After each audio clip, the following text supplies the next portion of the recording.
They tell us these buildings were constructed a little over a century ago. The Paris Opera House, the US Capitol, the Palace of Justice in Brussels, the old Pennsylvania Station in New York.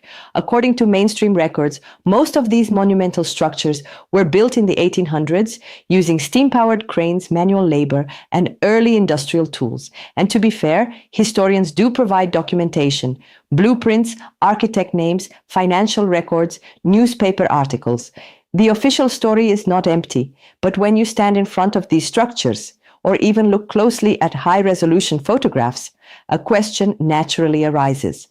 How was this level of symmetry, ornamentation, structural scale, and material precision achieved so consistently across continents within such a short historical window?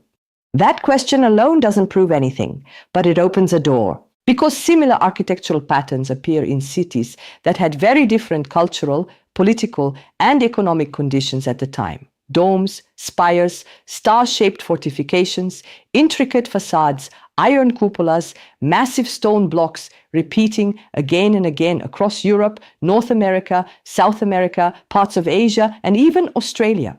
Traditional scholarship attributes this to the spread of European architectural movements, neoclassical, Beaux-Arts, Renaissance revival. Architects traveled, style spread, colonial expansion carried aesthetic influence worldwide. That explanation is reasonable, but some independent researchers suggest there may be more layers to the story. They point to several anomalies. Why do so many 19th century photographs show massive, ornate cities with surprisingly sparse populations? Why do we see buildings with windows and doorways partially buried below current street level in cities that supposedly developed independently? Why do certain large-scale structures appear to predate the population booms required to justify their construction? None of these questions automatically dismantle official history, but they do create space for investigation. One of the most discussed phenomena is the buried level issue. In cities like Chicago, Seattle, London, Moscow, Rome, and dozens of others, there are documented cases where older ground floors now sit several feet below present street level. The mainstream explanation is urban redevelopment. Cities raised streets to improve drainage and sanitation, especially in the 19th century. Chicago famously elevated large portions of its infrastructure after severe flooding and health crises in the 1850s. And yes, historical engineering records support this. However, some researchers argue that the scale and global repetition of this phenomenon invite further study. Was it purely gradual urban modification? Or could there have been localized catastrophic events that contributed to widespread sediment layers? Here is where the theory known online as mud flood enters the conversation.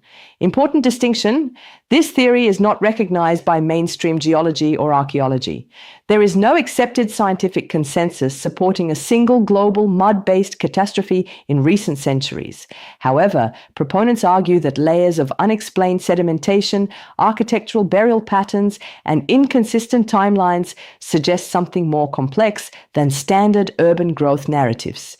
At minimum, the debate highlights an important truth. Our understanding of the past is always evolving. Archaeology regularly revises timelines. Ancient sites continue to surprise experts. Entire civilizations, like Göbekli Tepe, have reshaped what we thought we knew about early human capability. So when people question architectural timelines, they are participating in a long tradition of historical inquiry, even if their conclusions differ from academic consensus. Now let's take this a step further. Some alternative researchers connect these architectural mysteries to a much larger hypothesis, the possibility of a forgotten or misdated golden age in human history. This is where biblical interpretation enters the discussion, specifically Revelation chapter 20. But before we move there, we need to clarify something essential. The purpose of this exploration is not to declare hidden truths as fact. It is to examine why certain ideas are resonating with millions of people across the world, and what they reveal about our relationship with history, technology, and spirituality. Because whether or not a hidden civilization existed, the hunger behind the question tells us something profound about our time, and that is where the story truly begins. Revelation chapter 20 describes a 1,000-year period often referred to as the millennium, a time when Satan is said to be bound, unable to deceive the nations. In mainstream Christian theology, interpretations vary. Some traditions view the millennium as a future literal reign. Others interpret it symbolically. Some see it as already fulfilled in a spiritual sense, but a growing group of independent biblical researchers propose a different possibility. They ask, what if the millennium already happened, not in the distant future, but somewhere in the past? This interpretation is sometimes called the little season theory. It suggests that after a literal 1,000-year golden age, Satan was released for a short season, a period marked by deception, confusion, and spiritual distortion. It is important to emphasize, this is not a mainstream theological position. It is a minority interpretation within eschatological studies. However, it has gained traction online because it intersects with broader questions about lost history. Supporters of this view argue that if such a golden age existed, it may not resemble our current understanding of medieval times. Instead of the commonly described Dark Ages, they propose the possibility of a technologically advanced, spiritually unified civilization. Historians firmly reject the idea that the Middle Ages were fabricated. Extensive archaeological, textual, and material records document medieval Europe, the Islamic Golden Age, Asian dynasties, and countless cultural developments. Yet critics argue that large gaps, inconsistencies, and chronological debates within historical scholarship leave room for discussion. For example, the so-called phantom time hypothesis proposed by historian Heribert Illig in the 1990s suggested that several centuries of European history may have been misdated or artificially inserted. This theory has been widely criticized and largely dismissed by historians due to overwhelming documentary and astronomical evidence. But its existence demonstrates something important. Questions about chronology are not entirely new. They arise periodically whenever technological or archaeological discoveries challenge established timelines. Now, where this connects back to architecture is through the idea that certain monumental buildings might represent remnants of a more advanced era, whether misdated, repurposed, or misunderstood. This does not mean historians are hiding a coordinated conspiracy. A more grounded explanation could be that architectural capability during the 18th and 19th centuries was simply far more advanced than we assume. Consider this. By the mid-1800s, industrialization was accelerating rapidly. Steel production improved. Rail networks expanded. Steam cranes, though primitive by today's standards, were effective. Skilled labor was abundant and often inexpensive. Additionally, governments and empires invested enormous resources into symbolic architecture to project power and prestige. In that context, the construction of massive buildings becomes less mysterious. However, another element fuels the alternative narrative: energy. Some theorists propose that ornate domes, spires, and metallic features on historical buildings were not purely decorative, but functional components of atmospheric energy collection systems. This idea often references Nikola Tesla. Tesla did, in fact, experiment with wireless energy transmission. His Wardenclyffe Tower was an ambitious project aimed at transmitting signals and possibly power without wires. Funding collapsed and the project was abandoned. Historians attribute its failure to financial and technical limitations, not suppression of free energy. Yet the mythology surrounding Tesla has grown immensely. He has become a symbol of lost innovation, the genius whose ideas were allegedly buried. From there, some researchers speculate that earlier civilizations may have mastered forms of energy generation we no longer understand. There is no archaeological consensus supporting a global free energy grid in the past. But the appeal of this idea is understandable. A world without energy scarcity, a civilization powered sustainably, a society structured around abundance rather than competition. It mirrors something deeply human, a longing for a lost harmony. This is where architecture becomes symbolic. Even if the buildings were built exactly when historians say they were, their scale and beauty contrast sharply with modern urban design. Many people feel that something aesthetic and spiritual has been lost. That feeling alone can drive powerful reinterpretations of history. Now let's introduce another recurring feature in this discussion: star forts. Across Europe, North America, and parts of Asia, we find geometric fortifications visible from aerial perspective. Mainstream history explains these as defensive structures designed in response to cannon warfare. Their angled walls prevented direct artillery damage. Military historians extensively document their evolution. However, alternative researchers ask, why are these structures so widespread? Why do some appear oversized for the settlements they protected? Why are some located in places with limited historical records of major conflict? Again, mainstream explanations exist, but alternative interpretations see them as remnants of a unified global culture. The pattern that emerges across all these questions is not proof of a hidden civilization, but dissatisfaction with official narratives. And dissatisfaction does not equal truth, but it does signal something worth examining. Because when large numbers of people feel that history is incomplete, that indicates a deeper cultural shift. And that shift becomes even more powerful when connected to the little season concept. If, and this is purely speculative, there was once a golden age followed by a period of deception, then what would that deception look like? Would it involve obvious tyranny or subtle distortion? Would it be dramatic destruction or quiet narrative control? These questions move us from architecture into psychology, and that is where the discussion becomes even more relevant to the present. If we step back from the architectural details and biblical interpretations, something else becomes visible. The real power of the lost millennium idea is not in proving that a golden age existed. It is in questioning how narratives shape reality. History is not only a record of events. It is a framework that tells us who we are. When we believe humanity has always been violent, primitive, and struggling, we accept conflict as normal. When we believe scarcity is inevitable, we structure economies around competition. When we believe corruption is unavoidable, we tolerate it. But imagine for a moment, purely as a thought experiment, that at some point in human history, there was a long period of stability, advanced knowledge, and spiritual cohesion.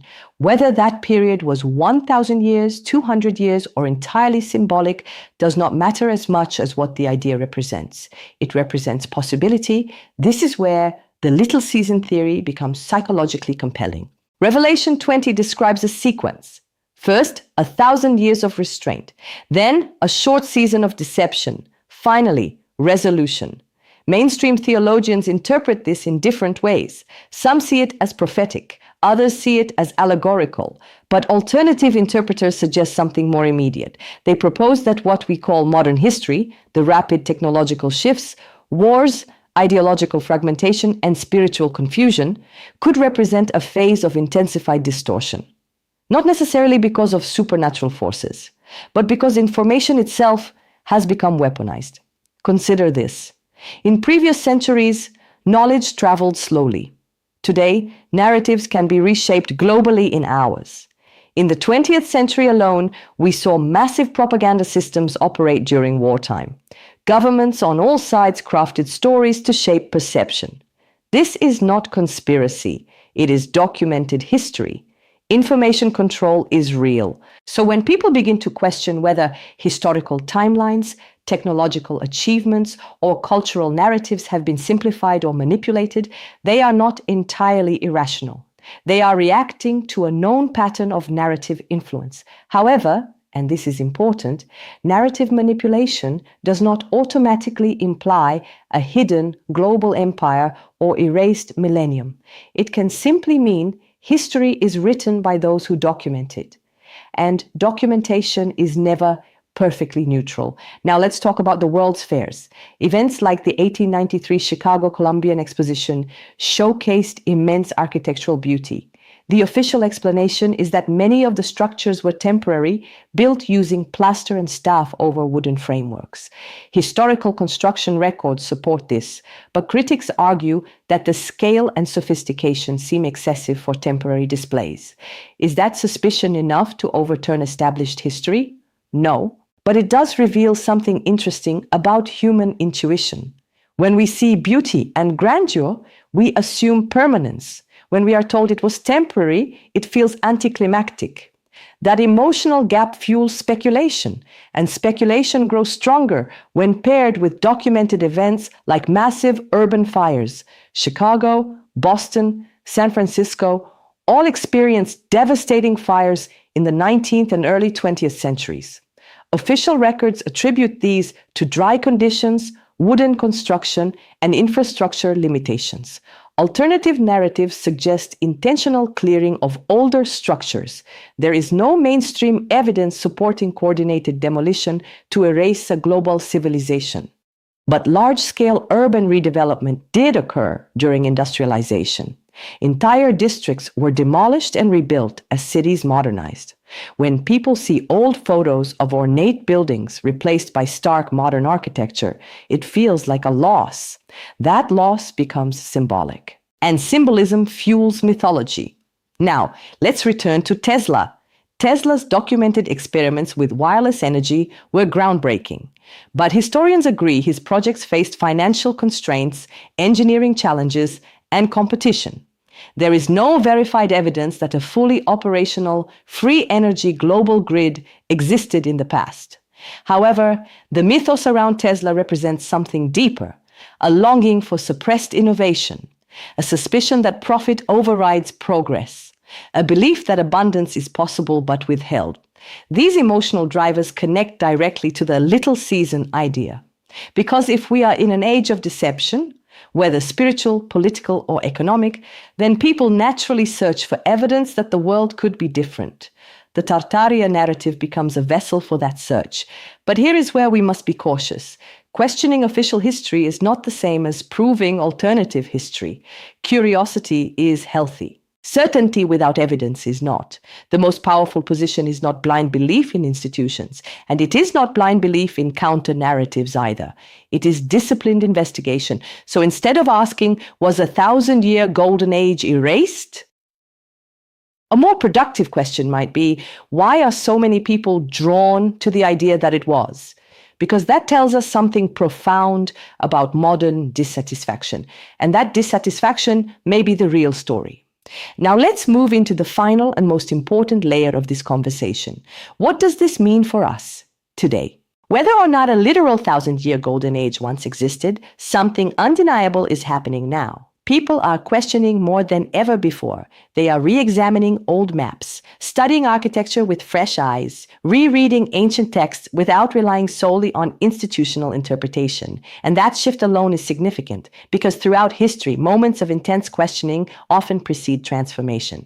Now, let's return one final time to Revelation 20. The little season, Micron Chronon, is described as a short period of deception before resolution. In traditional theology, this is part of a larger eschatological framework. But even if interpreted symbolically, it describes something psychologically familiar, a time of confusion, a time of distortion, a time when truth feels fragmented, sound familiar. We live in an age where information is abundant, yet clarity feels scarce. Technology connects us globally, yet division intensifies. Knowledge expands rapidly, yet trust in institutions declines. This is not proof that we are in a prophetic little season, but it explains why the metaphor resonates. Now consider architecture again. The grand cathedrals, capitals, and palaces of the 18th and 19th centuries reflect aspiration. They reflect belief in permanence, order, and transcendence. Modern architecture often reflects efficiency, cost reduction, and speed. That contrast alone can feel like evidence of decline. But perhaps it is not decline. Perhaps it is transition. Every civilization evolves in cycles. Golden ages rise, structures peak, systems decay, new paradigms emerge. This is visible in Rome, in Egypt, in China, in Mesoamerica. It does not require erased millennia to explain cyclical patterns. But the human longing for a lost golden age is universal. Almost every culture carries mythic memory of a prior time of harmony. The Greeks called it the golden age of Kronos. Hindu tradition speaks of Satya Yuga. Indigenous cultures describe eras of balance before disruption. Revelation's millennium fits within that archetype. So maybe the question is not whether history was literally rewritten. Maybe the deeper question is, why does humanity instinctively believe it once lived closer to harmony than it does now?